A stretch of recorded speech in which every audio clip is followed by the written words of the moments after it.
right.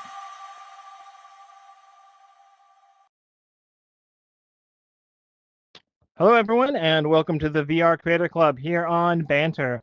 I'm with our special guest, Daniel Cizon, and we will be just going over a couple things. Does that work? Yeah, it works. I just want to remind everyone that on August 31st, I will be presenting the Virtual Odyssey Festival here on Banter. There's a large poster over there on your right, my left. If you go into the portal, you can go check out the demo world. I just finished like the actual UI of it. It's very exciting, very awesome. I would love any feedback if anyone has any. On your left, my right, there is the Cyber Hub website along with Foundry, and that is what Daniel will be talking about today. So today he's going to be going over his journey in building a company, a VR company in 2024. So without any further ado, I'm turning it over to Daniel. Put your digital hands together. Hey, Thank you. woo! Am I like on this broadcast mode? Can everybody hear me well? Yes, you Yeah, are. excellent. Yes. We're not like a huge crew, so I think we can all come a little bit closer and hang out a little bit this way.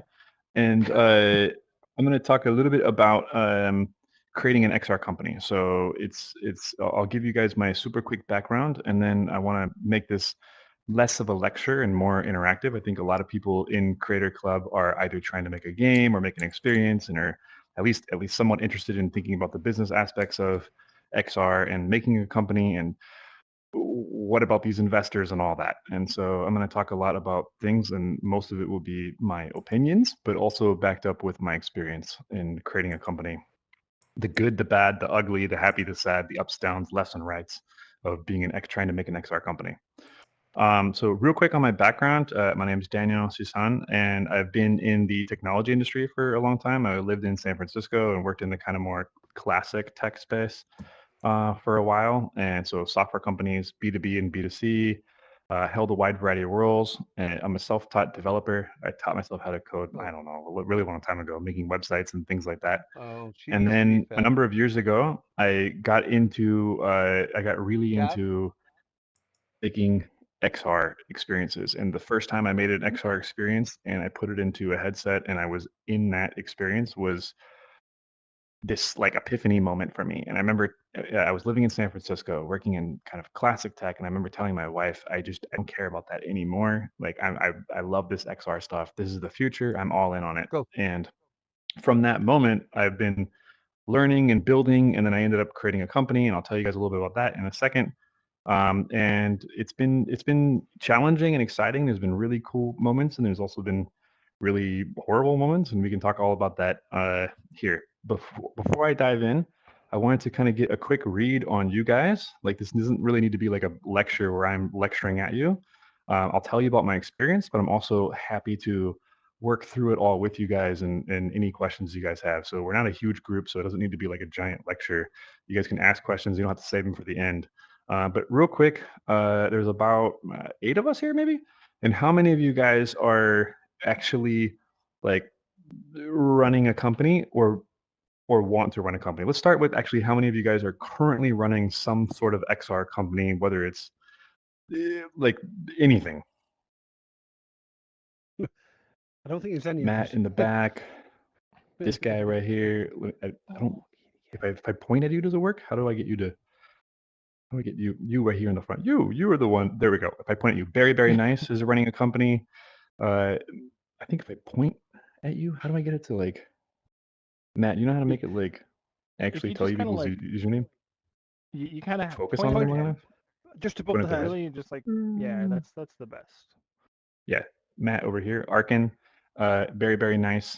Is anybody else running an XR company in any sort? Right here, E Studio Noon is running an XR company, and then does anybody want to start an XR company at some point in the nearish future? Maybe. There's like a Thinking about mix. it, There's a considering it. maybe over here, and another maybe over there, or a yes. Okay, Excellent. Della. Excellent. Okay, cool. So I'll tell you guys a little bit about like my experience in the journey. So for me, the the beginning of it came from that I became an XR developer myself. So I downloaded Unity, I learned C Sharp, I started building experiences. And right away, I ended up learning how to build a multiplayer experience. And it was a massive pain in the ass. And I was like, building multiplayer is a massive pain in the ass. And yet it's also one of the most amazing parts of XR is being together with other people in virtual experiences. And yet it's also incredibly challenging.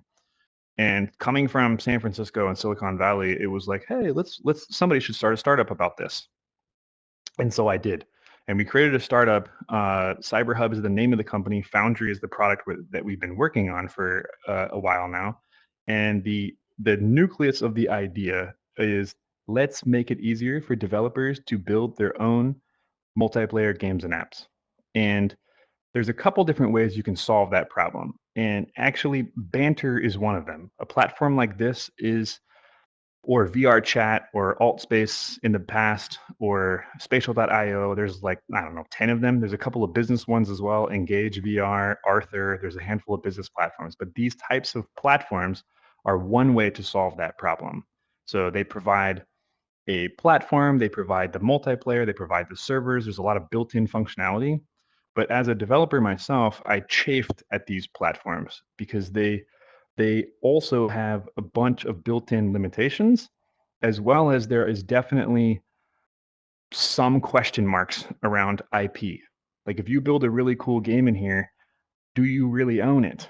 Like yes or no? And maybe it doesn't matter that much, but I think for some people it does matter. And for some experiences and for some things it does matter. And what's crazy right now is that there's not really a simple way for developers to go build their own multiplayer game or app super easily. Yes, Unity exists and you can go develop with Unity. And yes, there are some solutions like Normcore and Fishnet and Photon and things like that that handle real-time networking. But there's a lot more to the puzzle than just real-time networking and Unity development. There's also other parts of the back end. There's a lot of functionality. It's a big step jump to go from I'm a Unity VR generalist to I'm now making a multiplayer game. And that's a huge jump. And so these platforms offer like a baby step up, but with trade-offs. And so the nucleus of the idea of our startup was, can we provide the same benefits that these platforms offer without the trade-offs? And so create all of the software like an SDK software that is more approachable than Photon or Normcore or Fishnet that also provides the other bits and bobs of the backend, the servers, the friend network, the idea that you can have multiple things going on and have lobbies and all that and handle all that for developers so they can build. Honestly, like you could use CyberHub's Foundry product to rebuild Banter, the entire thing. You could build Banter with it. And so, in fact, some of the things that they have problems with right now, I'm like, I remember these problems. We solved this like 2.5 years ago. Like even the finger clipping through weird like this on your hand, like we solved that a while ago. And like that's stuff that you have to work on. And in an ideal world, somebody solves it once and it's out there for the world and we just use that. And coming from the traditional Silicon Valley, there's a lot of frameworks, there's a lot of tools, there's a lot of dev tools, and there's a ton of libraries. And it didn't make sense to me that game developers were consistently building stuff from scratch over and over and over again, the same shit. Like, why is Banter trying to solve this finger problem again? Like, why haven't we solved this once for everybody? And so that's kind of the nucleus of the idea. Over time, it had to evolve because we had to interact with the market. But I'll give you guys a little bit more background, and then I'm going to pause and ask a lot of make this more interactive. So starting the company, I knew that it was a large scale problem and that it had potential of being a large company. Unity is a really large company. Unreal is a large company. Even Photon, one of the companies that we would somewhat compete with, is a very large company. And so I was able to approach investors and say, there is potential right now for us to build a company that's, this big, but it does have potential to become a billion-dollar company. Is it going to happen? I don't know, but it has potential. And then that allows you to raise capital. And the first capital I raised was from some friends and family. And I don't have a ton of wealthy friends and family. My parents are decidedly middle class, but they had a little bit of money and they believed in me and they put a little bit in. We're talking, my dad put the first $10,000 in, and that was incredibly helpful to get started. And over time, I had some co-founders, and we got a little bit more friends and family. In total, we raised about 200,000 in friends and family income investment over the course of the 2 years that we've been in business so far. And then we got a VC, and I'm going to talk about that because VCs is a whole nother piece of this puzzle, which is good, bad, ugly, and sad. In 2024, it's not great. So we're going to talk about that in just a second. But at the very beginning, we also got semi-lucky and we did a project with Dell, like the computer company. And it was a pretty large professional services project. And it provided some really, really nice income. So I'm gonna even talk about that as well and give you guys some more details on that. And the professional services income allowed us to also further go without having to raise so much capital. And so that, like, in a nutshell, that was kind of some of my journey. Before we keep going, I can talk about lots of these different pieces, the journey along the way and things like that, but I want to also make sure that it's in line with where your guys' specific questions are and want to focus it in on things, because there's a lot of different pieces of this puzzle. Raising friends and family, raising capital from venture capitalists and in more professional investors. There's also doing things with professional services. There's also pieces of the puzzle like co-founders, making sure you have the right ones, making sure that the fit of the team, remote versus working together, XR as a whole, the market, headsets. There's lots of different pieces of this puzzle. So before I keep going, I want to stop a little bit and figure out where the questions are and see where you guys want me to go a little further down the path. Daniel, Yes. I think that some of the questions I've been having is working on funding. Um, After friends and family, when you run into like other investors, uh, I've always wondered what the nuance of that is, and having somebody invest in your company but also not gain total control of it. Like, what is the relationship between them having the ability to be like, I don't like that feature, you guys shouldn't work on that, but also you running the company and being able to decide, no, we do need to work on that feature. So Okay. that's kind of one of the ideas that I've been having. Okay. Does anybody else have, like, I can answer that, but does anybody else have specific questions around fundraising from friends and family, and maybe fundraising with professional investors? Don't be shy, guys. There's like 10 of us here.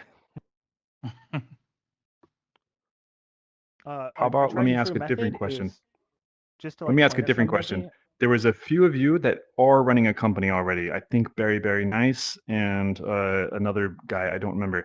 How have you guys raised capital?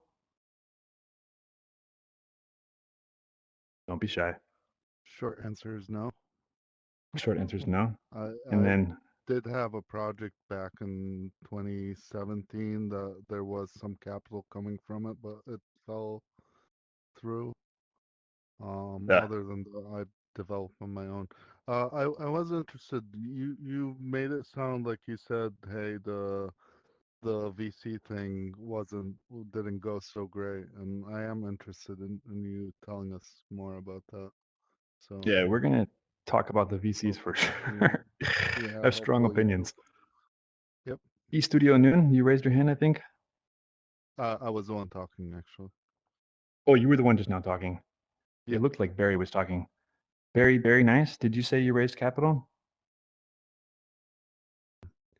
I didn't Is he say on that, but in the past I have, but not for the this past kind two? of a project. Not for this kind of project. And right now, are you funding it through like professional services?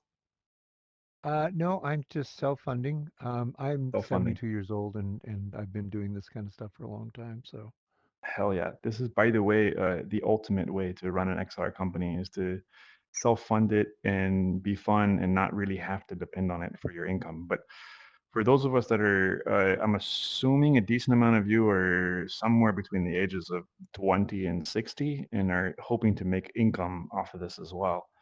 And so let me explain a little bit with friends and family and how we structured that and how we did that, and then also with the professional investors and the VCs and some of the goods and bads, ugly and sads, and all of it in between.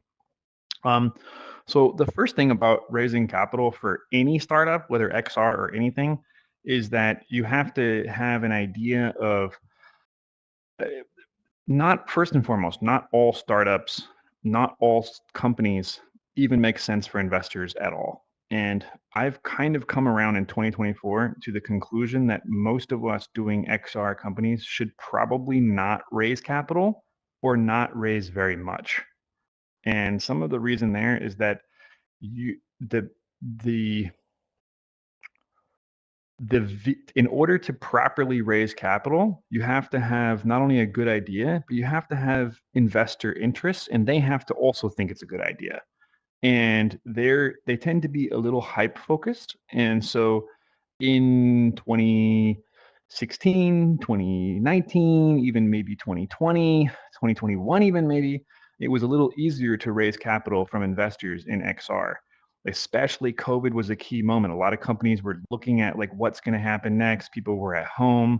The Quest 2 came out. A lot of headsets were being sold. There was kind of a mini hype bubble, and it was reasonably easier at that point in time to raise capital and for the investors to think, hey, I'm going to put 100,000 into this guy's business, and there's a reasonable probability that it could turn into $1 billion. And so it was a little easier at that point in time. Right now in 2024, it's incredibly difficult. So I've been raising capital, talking to professional investors, and the metrics, so the amount that you have to show them, hey, look, this is our traction, this is the number of signups we have, this is the number of potential users, this is the number of customers we have, just any metric you can think of. It's like their benchmark for investability is about 4x what it would be for quite literally any startup. Like if you and I decided to make a sales startup, an enterprise sales startup right now, our metrics we would have to show to get $100,000 would be X. The moment we're doing an XR startup of any sort, they're skittish right now. And so your metrics you're going to have to show are 4X. And that automatically makes your life very difficult. Investors, there's a lot of them, but they are a finite source. There are so many investors, right, in the world. You can run around and talk to all of them, and you're at a 4x disadvantage versus guys that are starting just literally any startup, like any startup that's not XR, just kind of random business software, whatever. If you're doing an AI startup, it's like you only need to have half X, basically. And that's slowly not coming to true. That was true about a year ago. And over the course of the beginnings and middle of 2024, that's kind of starting to slow down a little bit too, because you can see like the chat GPT models have slowed down a little bit. No one's really come up with like the crazy $1 billion business ideas with the exception of chat GPT itself. A lot of the investors have invested in a bunch of AI startups, and now they're kind of like, well, let's see where this goes, and it might be slower. So a lot of the investors will probably jump onto the next bandwagon, whatever the hell that's going to be. I don't know. And Apple, the Apple Vision Pro, gave us a tiny little boost for a half a second. It was like there was a lot of hope in, and I talked to a lot of other XR founders. And some of them who've raised capital, some of them who've raised more than me, some of them who's raised less than I have. And in total, we've raised 300,000, 200 from friends and family, and 100 from a VC.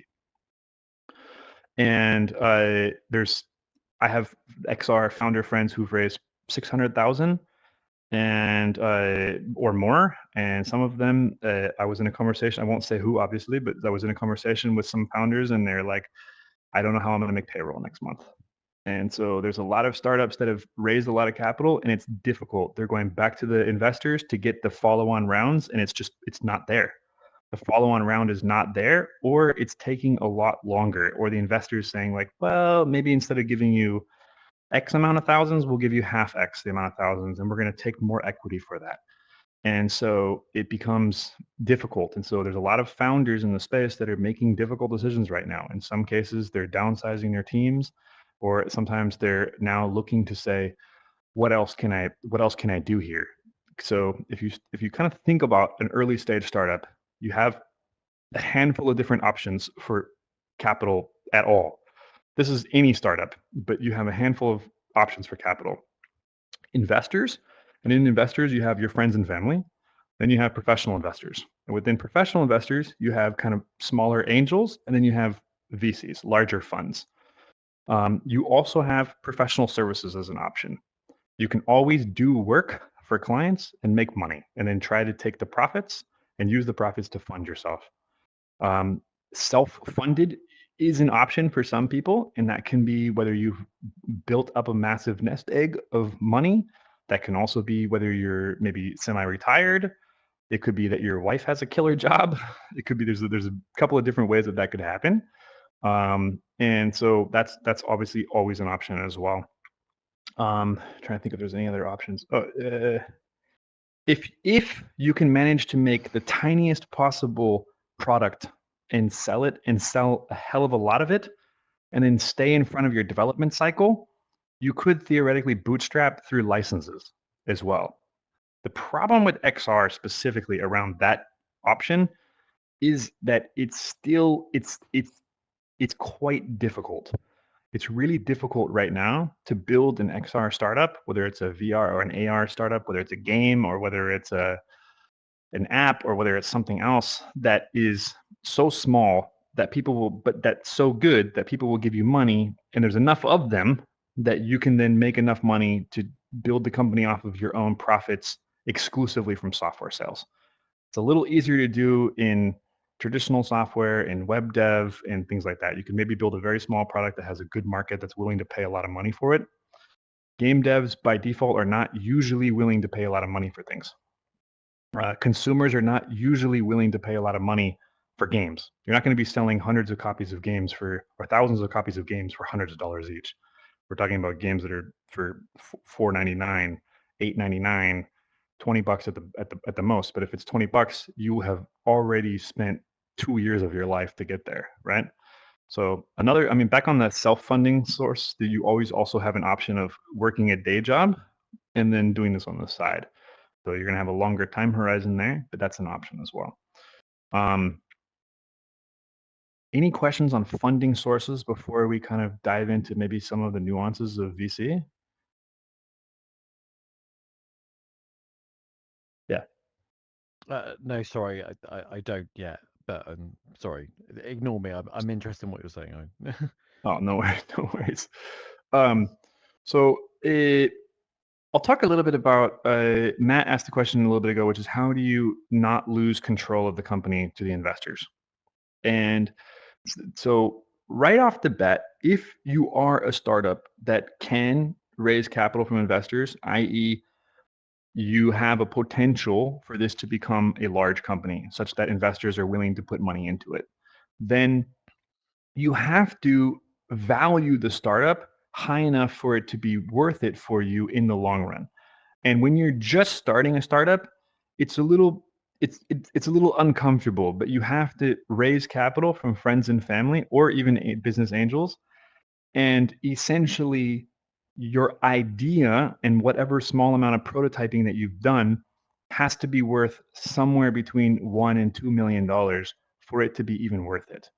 So if you're starting off and you're raising some capital from your cousin, your brother, your dad, your uncle, and your buddy's rich uncle or whatever, and you're pitching these people, then they're going to give you capital. It's going to be checks that are $5,000, $10,000, $20,000 checks.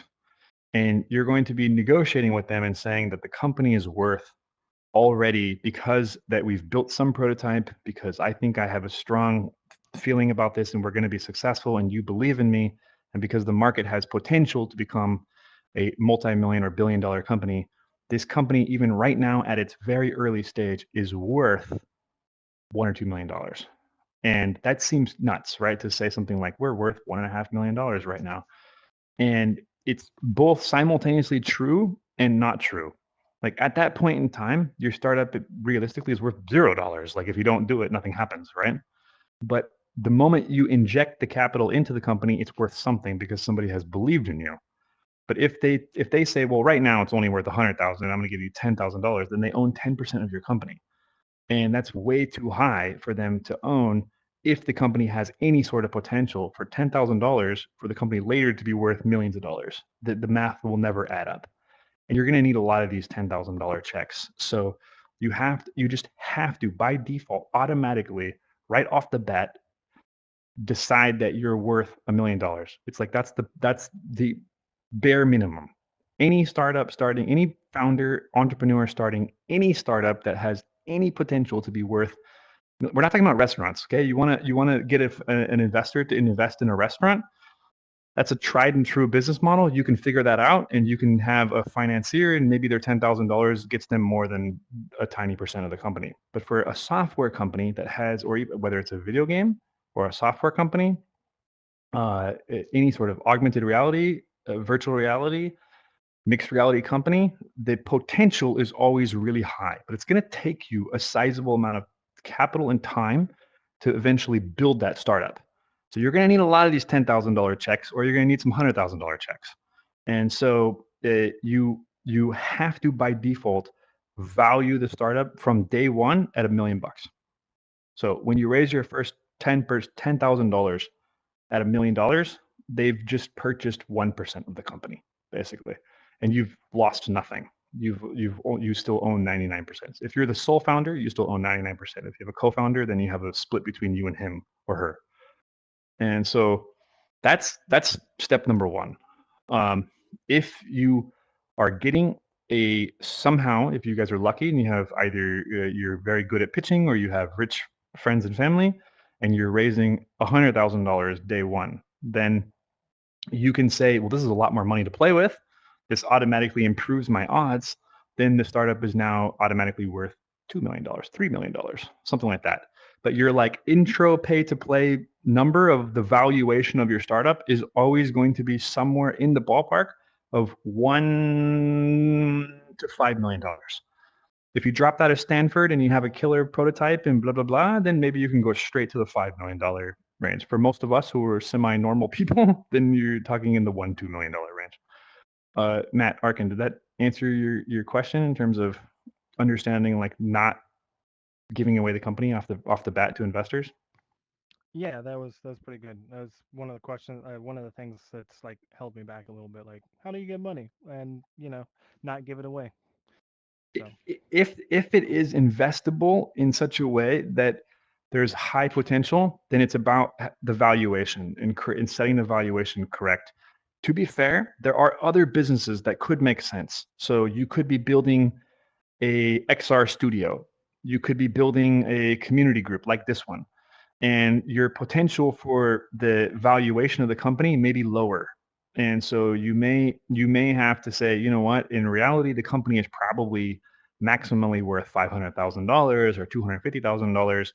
And then you have to be a little more careful. It may be worth it to get $25,000 on a $250,000 valuation, and therefore, if my math is correct, it's 10% to the guy, and that may or may not be worth it. And so you have to think about like the potential long run of the business, how far it could go, how big it could get, how much money they're giving you now. And you kind of have to, no matter what, you always have to devalue a little bit the early investors. And so another way to think about it, and a lot of people struggle with this too, is that the early investors are probably not investing in your initial idea. There's a high probability that the early investors are investing in you specifically as a person, in your tenacity, in your belief, in your experience, and in how your vision of how this may progress, and the fact that you'll probably be some part of it as it continues along. Even the 100,000 we got from the VC, he's like, I don't care if you pivot, because I'm investing in you. Like, I believe that you'll figure something out here. And so that's often part of it too. So your earliest investors, unless you're getting just an absolute truckload of money from somebody who's a key person, your earliest investors are investing in you and in your ability to probably pull something off. And they should be reasonably hands off. Like, they're giving you money, but they don't end up with a lot of control of the business. Any questions on that? Sorry, yeah. Yeah. So sorry, like when you approach a venture capitalist, and you're asking for, an investment into the company, is it sheerly speculative as to what I think it's worth, my own company, to determine what percentage they acquire? So like I could literally just pluck a figure out of the sky, but they're obviously going to want me to justify it, right? And I guess that's where, Yeah. that's kind of I don't know, a bit of a cryptic playing field. It's like I In the guess it's how earliest well I days, am as the. Go on, sorry. yeah, the best way to think about this is that in the earliest days of literally any startup, but again, we're not talking about opening a restaurant. There's a whole different set of rules. When we're talking about software specifically, there's and video games are in the software category.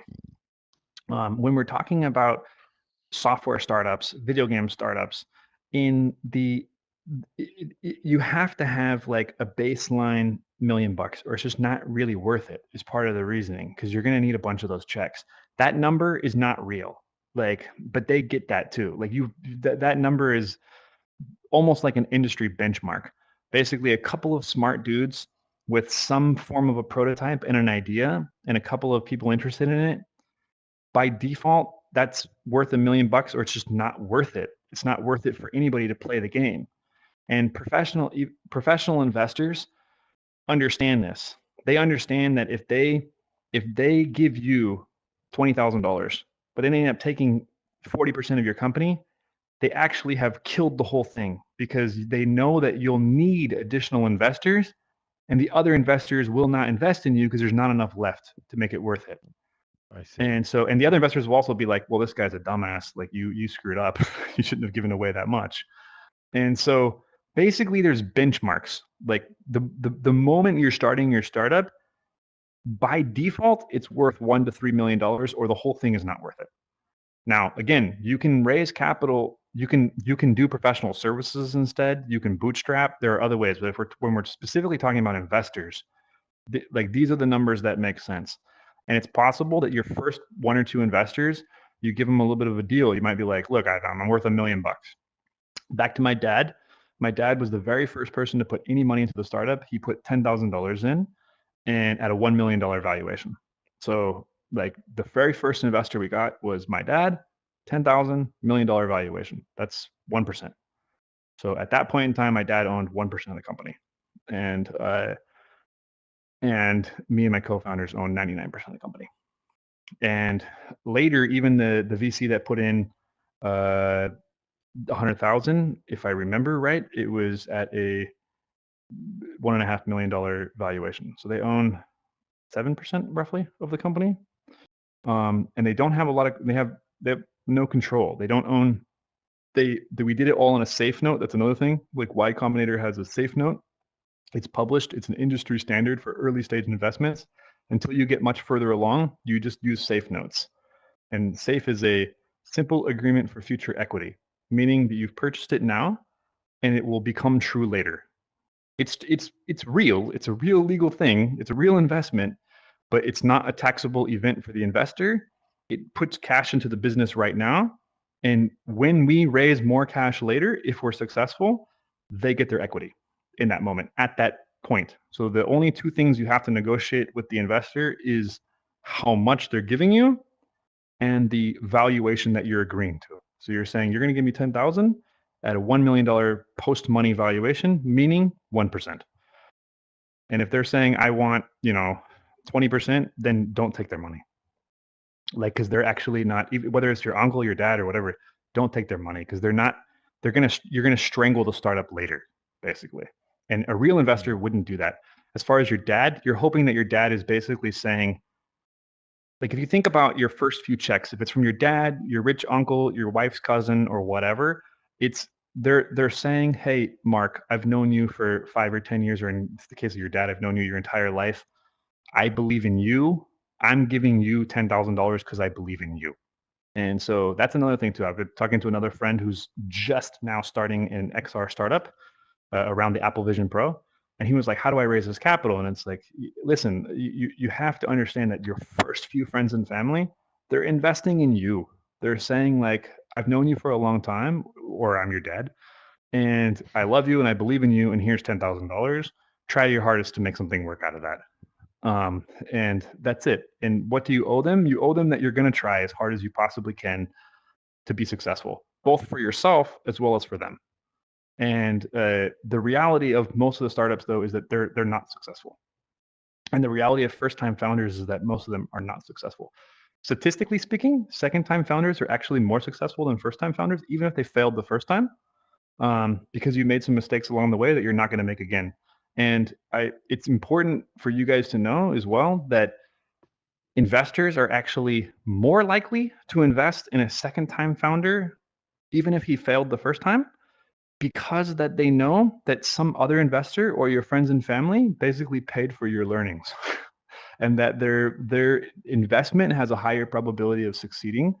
And this is American investors. When we talk about Europe, it's a little different. Their risk averseness there is much higher, and so European investors are less likely to invest in second time founders who have failed the first time, which is a problem for Europe in general, actually, because it's actually unintuitively it's not the logical play. The American play is actually the more logical play. And it also causes the European founders that raise capital from European investors to be very, very careful, because it makes them feel like I only have one shot at this. And if I fuck it up, it's over. No one will ever give me money again. In fact, I've talked to a lot of European founders. They literally said that if we fuck it up, no one will ever give us money again. And that's crazy. You have to be willing to take a gamble here. You just have to, and know that you might fail. And so that's the other piece of this, is if you're raising capital from friends and family, make sure that they know that when they write the check, you're going to do everything you can to make a return on it. But this is a super high risk investment. Basically, they need to say, I've given you $10,000. I love you. Do your best. And I'll probably never see it again. Like, that's not what anybody wants to happen, but they have to have that mentality going into it. As an example, my dad was like, maybe your uncle's been telling me he might want to put money in, but I know my uncle couldn't afford to lose it. So even if he put $5,000 in, he couldn't afford to lose the $5,000. So I'm not going to take it. Even if he wanted to give it to me, I'm not going to take it. I don't think he's fully understanding the risk of what he's even signing up for with $5,000. I want to give him a 20x return, but if I don't, you can't be like handcuffed to the fact that your uncle gave you $5,000. That's not the right way to operate the business either. More questions on investors, friends and family, and VCs?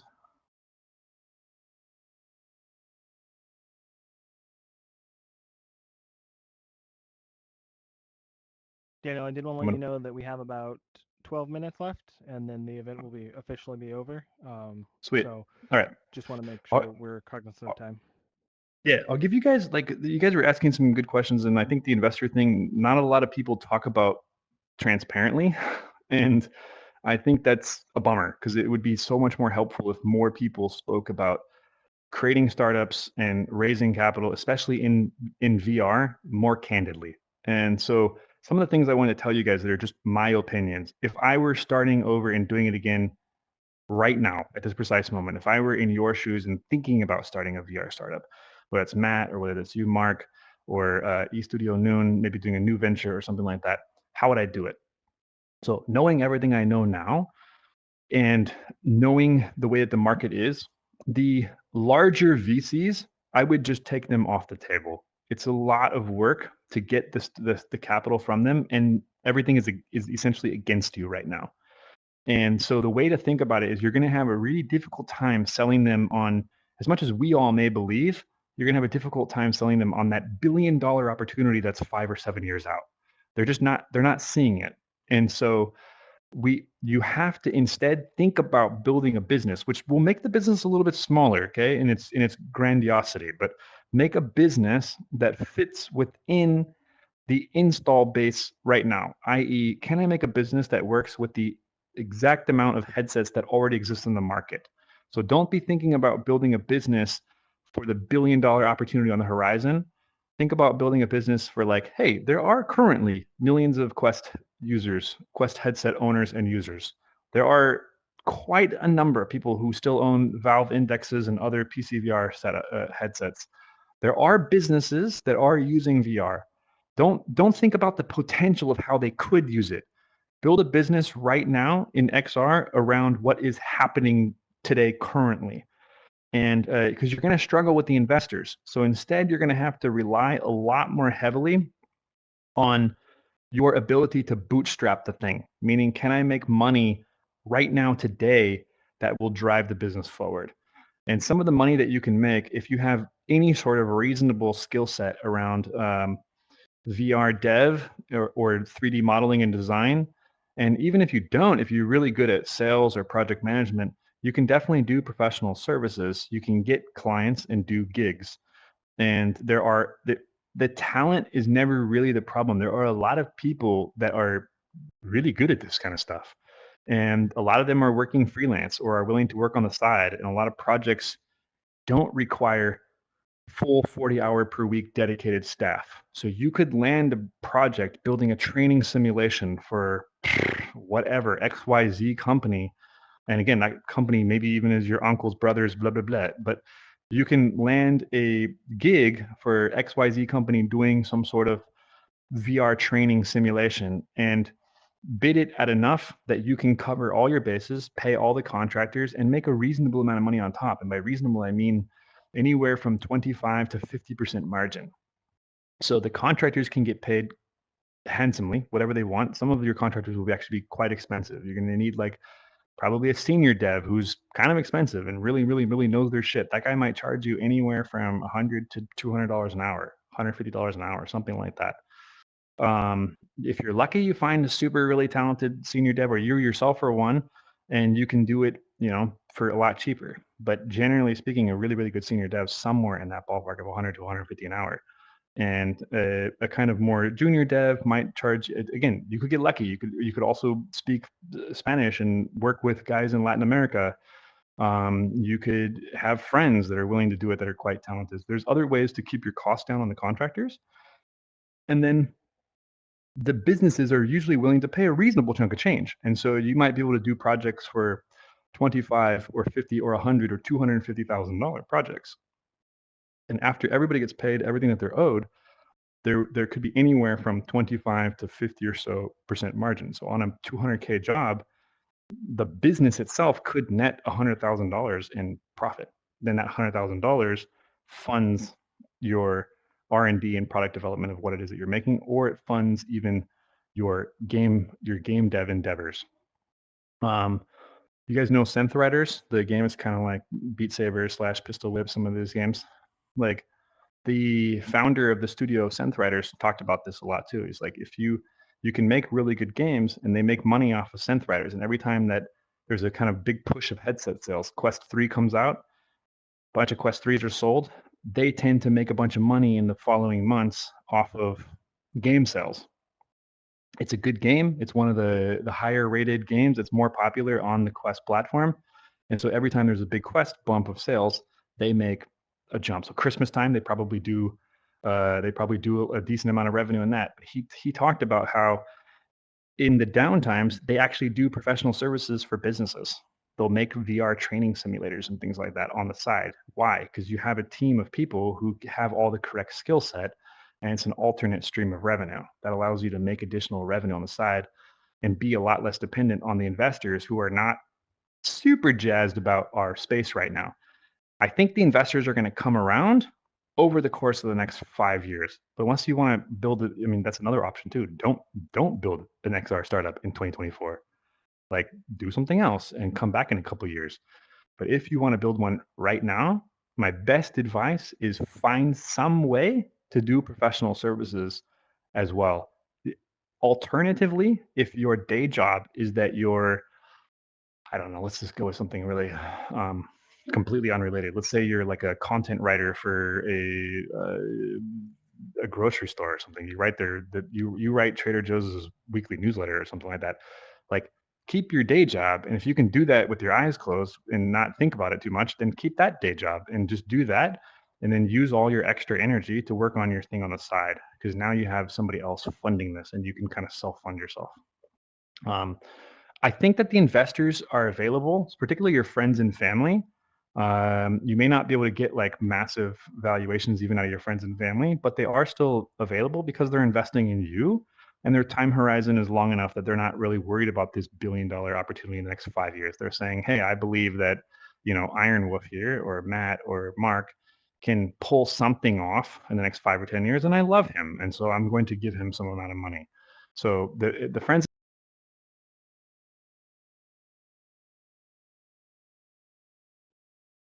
Oh no, looks like we lost him. Everyone else can't hear him, right? Yeah, No. he's dropped off. He froze. Oh There he no. is. Gone. I think he'll be back, but we're about at the end of the event. I assume he'll be back, and I think that you guys can ask him individual questions, but for His headset not probably breaking off, died. like probably a good ending point. So yeah, feel free to kind of hang out and talk to each other and talk about what you guys heard here. If you guys want to check out the Virtual Odyssey Festival worlds, it's not fully going yet. It's just a demo world. Let me know. Oh, he's back. Yeah. And I'll let him kind of say some ending comments. I'll wrap it up. Banter just hard crashed for me. Oh no. So anyways, like I'm here. I'm happy to like sit and chat on the side for a few minutes with folks. And all I can say is like starting any startup is exceptionally difficult, and starting a VR or AR startup in 2024 is even more so. And so my advice is not that it can't be done or that you shouldn't do it. It's that go in eyes wide open. Don't depend on professional investors. I think there's still reasonable amounts of capital that can be raised from friends and family, small angels that have longer time horizons, and really, really, really lean into professional services. There's a handful of different. There, video games are making money. You can make money in that space, even working with other game dev studios. There are consumer companies that invest money into doing experiences in VR. As like a throwaway stupid example, Sephora does a lot of ads on Snapchat and TikTok filters and things like that. And if you can get good at making Snapchat lenses or TikTok filters, that's money, right? That's just money in the bank that you can work on over time. Then business training is probably the best category. Business collaboration, the whole idea of businesses doing their own metaverse, it's not really happening. Like businesses are not making their own metaverses. They're not doing collaboration. They're stuck in Zoom. And I think until the headsets are like 25% of the size and weight of what they are now, you're not going to see any sort of significant transition in the business world to using XR in any meaningful capacity. It's only around training, like some digital twin stuff, but training is it works, it's logical, and people are making money in it, and it makes sense. Like we have some customers who've done some training stuff around, and that's a good use case. So like on professional services, find a little niche that makes sense for you, whether that's doing some back-end services, whether that's doing 3D modeling, whether that's working like full-blown projects with business clients, working full-blown projects as a contract studio with other game dev studios, et cetera, et cetera. And just be mindful. A really good friend of mine and another founder, I won't say who again either, but he spent a lot of time over the last 12 months trying to raise capital from investors without a ton of success. And he's further along than we are and has some good looking stuff and a bunch of cool customers and blah, blah, blah. And I told him, I was like, look, if you just put the same amount of time and effort that you're putting into trying to raise capital from these investors into just doing projects with clients, you'd be further along. Yeah, it takes time. And the investors will tell you not to do it. They'll be like, no, no, no, because you need to go all in on the idea. But like, they're not the one grinding day in and day out trying to make the thing work. And so the he came around just recently. He called me and said, I've got some project ideas. Do you guys want to work on them together? And we probably will. We'll probably do some projects together. And it makes sense. It's not that hard to do these projects, and they pay reasonably well. Thank you very Cool. much, Daniel. That is the official end to the event, and we will stop streaming now. Feel free to hang out and talk and ask questions. I'm gonna Thank you. I'm gonna stay here, but there's like Thank right you. behind me, there's coffee. So I'm gonna go over here and grab it, like in real life. Oh, right. Okay. Coffee. Where's the coffee? Nice. Yeah, In coffee's real right life. here.